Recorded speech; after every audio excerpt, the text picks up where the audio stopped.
প্রিয় চাকরিপ্রত্যাশী বন্ধুরা, আসসালামু আলাইকুম। আশা করি আল্লাহর রহমতে আপনারা সকলে ভালো আছেন। তো ইতিমধ্যে আপনারা দেখতে পারছেন সড়ক পরিবহন ও সেতু মন্ত্রণালয়ে নতুন নিয়োগ বিজ্ঞপ্তি প্রকাশিত হয়েছে। তো এই নিয়োগ বিজ্ঞপ্তি সংক্রান্ত টু জেড বিষয় আজকের এই ভিডিওটিতে তুলে ধরা হবে, তাই ভিডিওটি অত্যন্ত গুরুত্বপূর্ণ আপনার জন্য। তো ভিডিওটি মনোযোগ সহকারে শেষ পর্যন্ত দেখতে থাকুন। আর আপনি যদি আশরাফুল কম্পিউটার বিডি এই চ্যানেলে প্রথমবার এই ভিডিওটি দেখে থাকেন, তাহলে আমাদের এই চ্যানেলটিকে সাবস্ক্রাইব করে রাখবেন, নোটিফিকেশন বেল বাটনটি অল প্রেস করে রাখবেন, ভিডিওটিতে লাইক করে দেবেন। আর যারা ইতিমধ্যে আমাদের এই চ্যানেলটিকে সাবস্ক্রাইব করে পাশে রয়েছেন, তাদেরকে অসংখ্য ধন্যবাদ আমাদের এই চ্যানেলটিকে সাবস্ক্রাইব করে পাশে থাকার জন্য। জরুরি প্রয়োজনে ডিসক্রিপশন বক্সে আমাদের ফেসবুক পেজের লিঙ্ক দেওয়া রয়েছে, এখানে ক্লিক করে দিবেন।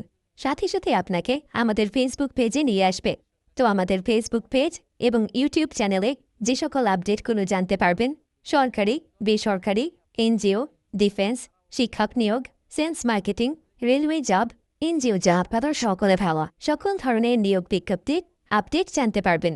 পাশাপাশি নিয়োগ পরীক্ষার তথ্য পাবেন। তো আর কথা না বাড়িয়ে চলে যাচ্ছি মূল সার্কুলার পেজে। সেতু মন্ত্রণালয় নিয়োগ বিজ্ঞপ্তি সেটা আপনাদেরকে দেখেছি।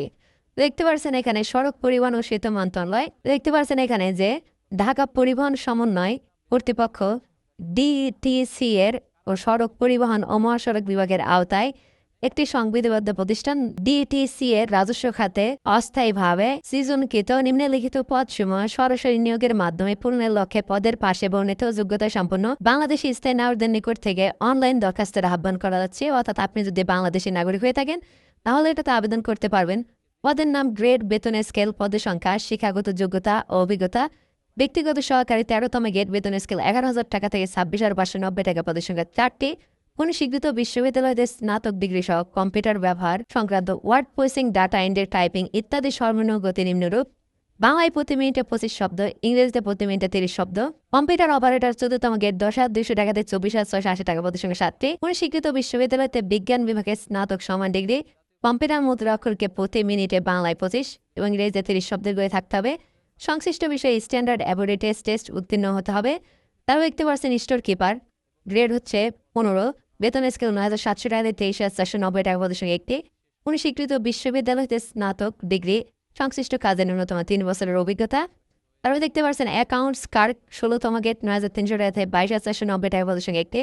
কোন স্বীকৃত বিশ্ববিদ্যালয়তে বাণিজ্য বিষয়ে স্নাতকোত্তর ডিগ্রি।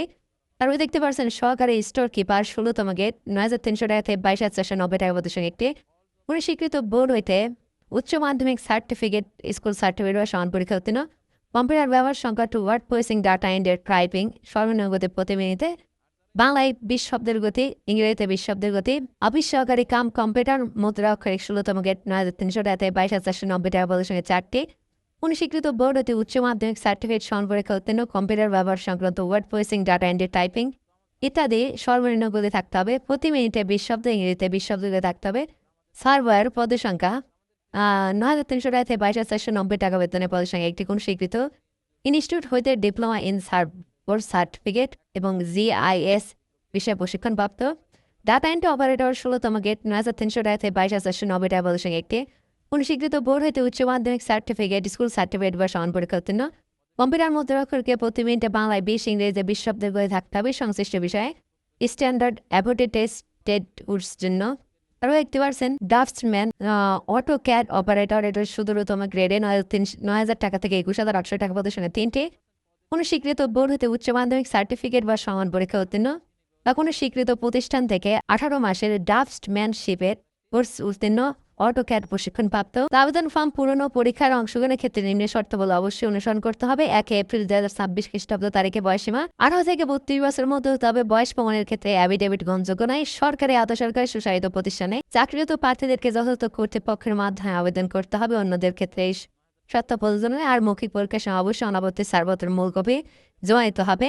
আর নিয়োগের ক্ষেত্রে সরকার বিদ্যমান বিধিবিধান পরবর্তী সংক্রান্ত বিধিবিধানের সংশোধনালে তা অনুসরণ করা হবে।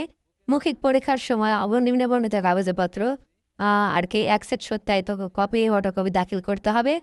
সকল শিক্ষাগত যোগ্যতার সনদের কপি, তারপরে যারা মুক্তিযোদ্ধা সনদের কপি, ইউনিয়ন পরিষদ, পৌরসভা, মেয়র কর্তৃক নাগরিকত্ব সনদ, তারপর জাতীয় পরিচয়পত্রের সত্যায়িত অনুলিপি, অনলাইন পূরণকৃত অ্যাপ্লিকেশন কপি অর্থাৎ অ্যাপ্লিকেশন কপিটা রঙিন প্রিন্ট করে সংরক্ষণ করবেন। আর অ্যাপ্লিকেশন কপিতে যে উপরে ইউজার আইডি দেওয়া থাকবে সেই ইউজার আইডি ব্যবহার করে টেলিটক প্রিপেড মোবাইল নাম্বারের মাধ্যমে আর কি টাকা প্রদান করতে হবে। আর দেখতে পাচ্ছেন এখানে যে 1, 2, 5, 6, 8 নং ক্রমিক নং পদের জন্য কম্পিউটার টাইপিং ও গতি ব্যবহারিক পরীক্ষা নির্ধারণ করা হবে। লিখিত পরীক্ষা উত্তীর্ণ প্রার্থীরা শুধুমাত্র ব্যবহারিক পরীক্ষা উত্তীর্ণ প্রার্থীরা শুধুমাত্র মৌখিক পরীক্ষা অংশগ্রহণ করতে পারবেন। অনলাইন ব্যতীত কোনো আবেদনপত্র গ্রহণ করা হবে না। আর অনলাইন আবেদন করার জন্য dtca.teletalk.com ওয়েবসাইটে গিয়ে আবেদন করতে পারবেন। আবেদনের শেষ সময় 26 এপ্রিল 2026 বিকেল 4টা। উক্ত সীমার মধ্যে ইউজার আইডি প্রাপ্ত প্রার্থীগণ অনলাইন আবেদনপত্র সাবমিট করা হলে 72 ঘন্টার মধ্যে পরীক্ষার ফি জমা দিতে পারবেন। আর কীভাবে টাকা জমা দেবেন সেই পদ্ধতিটা দেওয়া রয়েছে। আর অনলাইন আবেদন কীভাবে করবেন সেই নির্দেশনাগুলো এখানে দেওয়া রয়েছে, তো আপনারা দেখে নেবেন। 1 থেকে 8 নং ক্রমিক নং পদের জন্য 112 টাকা, 9 নং ক্রমিক নং পদের জন্য 52 টাকা। আর এখানে শারীরিক প্রতিবন্ধী ও তৃতীয় লিঙ্গের যারা প্রার্থী রয়েছেন তাদের ক্ষেত্রে সকল পদের ক্ষেত্রে 56 টাকা প্রদান করতে হবে। আর কীভাবে টাকা প্রদান করতে হবে সেই পদ্ধতিটা এখানে দেওয়া রয়েছে। এবং দেখতে পাচ্ছেন প্রবেশপত্র প্রাপ্তের বিষয়টিও তারা এখানে তুলে ধরেছে। অর্থাৎ আপনি যে আবেদন করছেন, আবেদন করার সময় যে নাম্বার দিয়েছেন ওই নাম্বারে পরীক্ষা সংক্রান্ত A to Z বিষয়ে আপনাদেরকে জানিয়ে দেবে। সেহেতু সেই নাম্বারটি সচ্ছল রাখবেন এবং প্রাপ্ত নির্দেশনাগুলো অনুসরণ করবেন। তো আজকের ভিডিওটি ছিল সাধারণত সড়ক, জনপথ ও মন্ত্রণালয়ের যে নিয়োগ বিজ্ঞপ্তি, সড়ক ও জনপথ ও সেতু মন্ত্রণালয়ের যে নিয়োগ বিজ্ঞপ্তিটা, এই নিয়োগ বিজ্ঞপ্তিটা নিয়ে। তো পরবর্তী ভিডিওতে আবারও কোনো নতুন জব সার্কুলার নিয়ে আপনাদের সামনে হাজির হবে। সে পর্যন্ত সবাই ভালো থাকবেন, সুস্থ থাকবেন। আর অবশ্যই ফেসবুক পেজটি ফলো দিয়ে রাখবেন, ইউটিউব চ্যানেলটি সাবস্ক্রাইব করে রাখবেন। আল্লাহ হাফেজ।